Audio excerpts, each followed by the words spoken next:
Olá, queridas irmãs. É um prazer estar aqui novamente para compartilhar a palavra de Deus com vocês, dessa vez no livro de 1 Pedro. 1 Pedro foi um livro escrito para encorajar judeus que estavam dispersos pela Ásia Menor e que estavam sofrendo com a perseguição. Então, Pedro escreve para encorajá-los, para animá-los, para dar esperança, né? Mostrando que todas essas tribulações presentes não se comparam com a alegria da salvação em Cristo, né? E o nosso destino final, que será com Deus, né? Num novo céu e numa nova terra. É assim que ele conclui falando lá em 2 Pedro. Então, esse primeiro capítulo de hoje, ele é dividido basicamente em três partes. A primeira parte é uma breve saudação e um prefácio ao assunto do livro. A segunda é uma expressão de ação de graças e louvor pela salvação.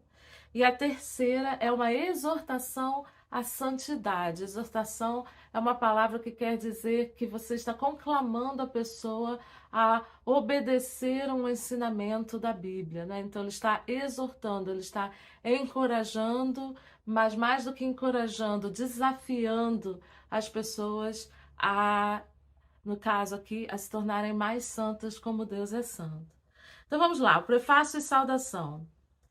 Pedro, apóstolo de Jesus Cristo, aos estrangeiros dispersos no Ponto, Galácia, Capadócia, Ásia e Bitínia, eleitos segundo a presciência de Deus Pai, em santificação do Espírito, para a obediência e aspersão do sangue de Jesus Cristo. Graça e paz vos seja multiplicada. Né? Então, a questão da eleição era uma questão muito forte para os judeus, né? Eles eram o povo eleito para ser o povo de Deus.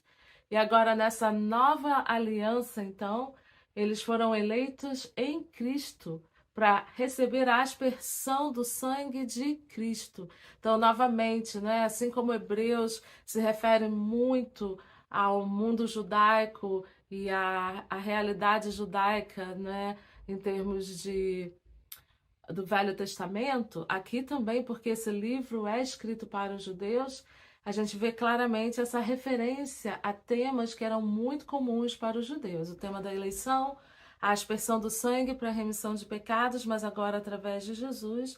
E ele diz: graça e paz vos sejam multiplicados. Na Bíblia em inglês, ele fala graça e paz em abundância para vocês.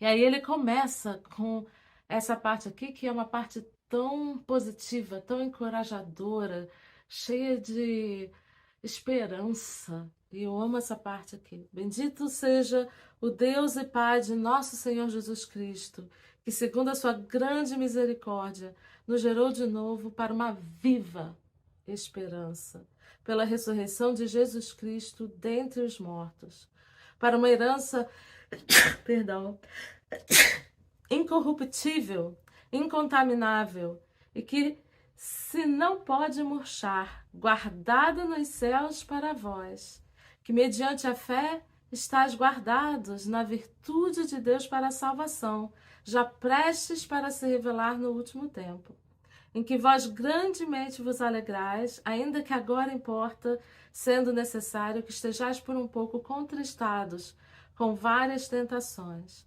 para que a prova da vossa fé, muito mais preciosa do que o ouro que perece e é provado pelo fogo, se ache em louvor e honra e glória na revelação de Jesus Cristo, ao qual, não o havendo visto, amais, no qual, não o vendo agora, mas crendo, vos alegrais com gozo inefável e glorioso, alcançando o fim da vossa fé, a salvação das almas, da qual salvação inquiriram e trataram diligentemente os profetas, que profetizaram da graça que vos foi dada, indagando que tempo ou que ocasião de tempo o Espírito de Cristo que estava neles indicava anteriormente, testificando os sofrimentos que a Cristo haviam de vir e a glória que se lhes havia de seguir, aos quais foi revelado que, não para si mesmos, mas para nós, eles ministravam estas coisas, que agora vos foram anunciadas por aqueles que pelo Espírito Santo,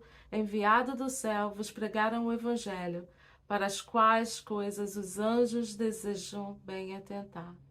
Então, ele está mostrando aqui, né, como que a salvação é algo tão precioso, não é? Nós temos uma viva esperança em Jesus, que é essa salvação, não é? Ele fala aqui também sobre a prova da nossa fé, que enquanto nós estamos nesse mundo aqui, nós somos tentados, e como ouro, nós estamos sendo purificados, não é? Mas nada disso se compara com a glória que há de ser revelada, né? E nós nos alegramos com gozo inefável e glorioso, né? Nós nos alegramos apesar de todos esses problemas em Cristo, alcançando o fim da nossa fé, a salvação das nossas almas, né? E aí, de novo, ele faz a referência aos profetas, porque ele está falando aos judeus. Os judeus conheciam muito bem o Antigo Testamento e todas as profecias sobre o Messias, né? Então ele faz essa conexão aí com as profecias do Antigo Testamento que falavam da vinda de Cristo e do sofrimento que ele deveria passar, né? Tentando aí comprovar para eles de que Jesus era o Messias que foi prometido no Antigo Testamento. E aí ele vem com a exortação à santidade, a terceira parte. Portanto, cingindo os lombos do vosso entendimento, sede sóbrios, e esperai inteiramente na graça que se vos ofereceu na revelação de Jesus Cristo. Como filhos obedientes, não vos conformando com as concupiscências que antes havia em vossa ignorância, mas como é santo aquele que vos chamou, sede vós também santos, em toda a vossa maneira de viver. Porquanto escrito está, sede santos, porque eu sou santo. E esse é um grande desafio da vida cristã, não é? Porque nós temos a natureza pecaminosa em nós. Recentemente meu filho foi batizado e a minha mãe lembrou do que o pastor dela dizia, né? Porque ele falava assim, o batismo é um símbolo. Quando você é batizado, você levanta tão pecador quanto antes. Nada mudou nesse sentido. Você continua a ser pecador. O que muda é a transformação pela graça de Deus no seu modo de entender as coisas, mas existirá sempre um conflito até que a gente receba o corpo glorificado no final dos tempos entre a nossa natureza humana e pecaminosa e a nossa natureza espiritual dada por Cristo, né? Através da aspersão do seu sangue em nós. E esse desafio à santidade será sempre um desafio constante. E quem disser que não se sente tentado, e quem disser que não falha de vez em quando, está mentindo, né? Todos nós sofremos. Ele fala aqui mesmo em várias partes aqui sobre sofrimento. A gente sofre usando o nosso autocontrole, porque a gente sabe que o melhor é obedecer a Deus. Essa é uma palavra que muitos de nós não gostamos, desde quando a gente é criança, né? A gente não quer obedecer, a gente quer fazer o que quer e o que dá prazer, e o pecado às vezes se mostra como algo muito prazeroso, mas a gente entende que Deus sabe de todas as coisas e que nós devemos nos submeter às orientações dele, porque ele sabe de tudo. E porque nós sabemos que no final nós vamos receber a coroa, né? A coroa no céu por termos nos preservado e tentado viver da melhor maneira possível, de acordo com o que a Bíblia nos ensina. E ele continua aqui, e se invocais por Pai aquele que sem acepção de pessoas julga segundo a obra de cada um, andai em temor durante o tempo da vossa peregrinação, sabendo que não foi com coisas corruptíveis como prata ou ouro que fostes resgatados da vossa vã maneira de viver, que por tradição recebestes dos vossos pais, mas com o precioso sangue de Cristo, como de um cordeiro imaculado e incontaminado. Então, novamente, assim como em Hebreus, ele faz referência ao processo sacrificial, né, de sacrificar um bezerro no passado, lá no Antigo Testamento, para a salvação dos pecados, mas que agora, Pedro aqui está dizendo, vocês não foram purificados por um sangue de um bezerro, mas pelo precioso sangue de Jesus, né? Então isso deve ser assim uma motivação para nos ajudar a permanecer firmes em santidade. O qual, na verdade, em outro tempo foi conhecido, ainda antes da fundação do mundo, mas manifestado nesses últimos tempos por amor de vós. E por ele credes em Deus, que o ressuscitou dos mortos e lhe deu glória, para que a vossa fé e esperança estivessem em Deus. Então, para que Jesus veio? Para que a nossa fé e a nossa esperança estivessem em Deus, para que na ressurreição dele nós tivéssemos esperança. Purificando as vossas almas na obediência à verdade, para o amor fraternal não fingido.